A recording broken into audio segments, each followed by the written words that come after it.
मित्रों, ये कहानी उनके लिए है जो अपने माता पिता के साथ रहते हैं। मित्रों, एक समय की बात है। सर्दियों का मौसम था। एक बूढ़ी औरत अपने घर के कोने में ठंड से तड़प रही थी। जवानी में उसके पति का देहांत हो गया था। घर में एक छोटा सा बेटा था। बेटे के उज्जवल भविष्य के लिए उस माँ ने घर घर में जाकर काम किया। काम करते करते बहुत थक जाती थी, लेकिन फिर भी आराम नहीं करती थी। हमेशा एक बात याद करके फिर काम में लग जाती थी कि जिस दिन उसका बेटा लायक हो जाएगा तब वो आराम करेगी। हाय गाइस, मैं हूँ शिव और ये छोटी सी कहानी हम सबके लिए। मित्रों, देखते देखते समय बीत गया और माँ बूढ़ी हो गई। बेटे को एक अच्छी नौकरी मिल गई और कुछ समय बाद बेटे की शादी हो गई और एक बच्चा भी हो गया। अब बूढ़ी माँ बहुत ज़्यादा खुश हो गई।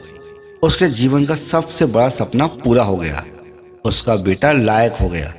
अब उसका बेटा उसकी हर ख्वाहिश पूरी करेगा। लेकिन ये क्या, बेटे और बहू के पास तो माँ से बात करने तक का वक्त नहीं होता था। बस इतना फर्क पड़ा था माँ के जीवन में। पहले वो बाहर के लोगों के जूठन धोती थी, अब वो अपने बेटे और बहू के। पहले वो बाहर के लोगों के कपड़े धोती थी, अब अपनी बहू और बेटे के। लेकिन वो फिर भी खुश थी क्योंकि औलाद उसकी थी। मित्रों, सर्दी का समय आ गया।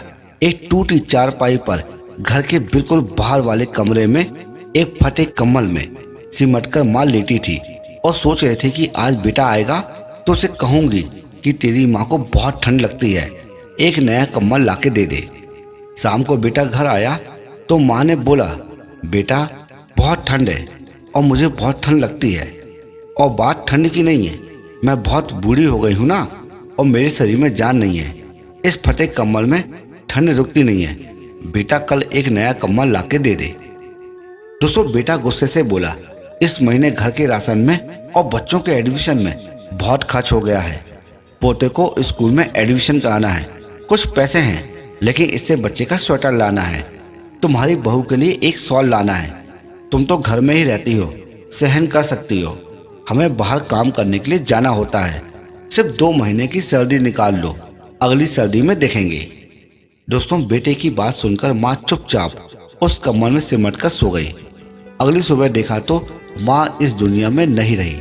बेटे ने सबको खबर कर दी, माँ अब इस दुनिया में नहीं रही। सभी रिश्तेदार, दोस्त, पड़ोसी इकट्ठा हो गए। बेटे ने माँ की अंतिम यात्रा में कोई कमी नहीं छोड़ी। माँ की बहुत बढ़िया अर्थी सजाई गई और बहुत महंगा साल भी ओढ़ाया गया। सारी दुनिया माँ के अंतिम संस्कार को देखकर कह रही थी कि हमें भी हर जन्म में भगवान ऐसा ही बेटा दे। मगर उन लोगों को क्या पता था कि मरने के बाद भी एक माँ ठंड से तड़प रही थी, सिर्फ एक कंबल के लिए। मित्रों, अगर आपके माँ बाप आपके साथ हैं तो आप बहुत ही भाग्यशाली हैं। आज आप जो कुछ भी हैं उन्हीं की मेहनत और आशीर्वाद से हैं। जीते जी अपने माँ बाप की सेवा करना आपका पहला कर्तव्य है, क्योंकि उन्होंने आपके लिए अपना पूरा जीवन दे दिया है। अपने माता पिता की जीते जी इज्जत करें। जय श्री कृष्ण।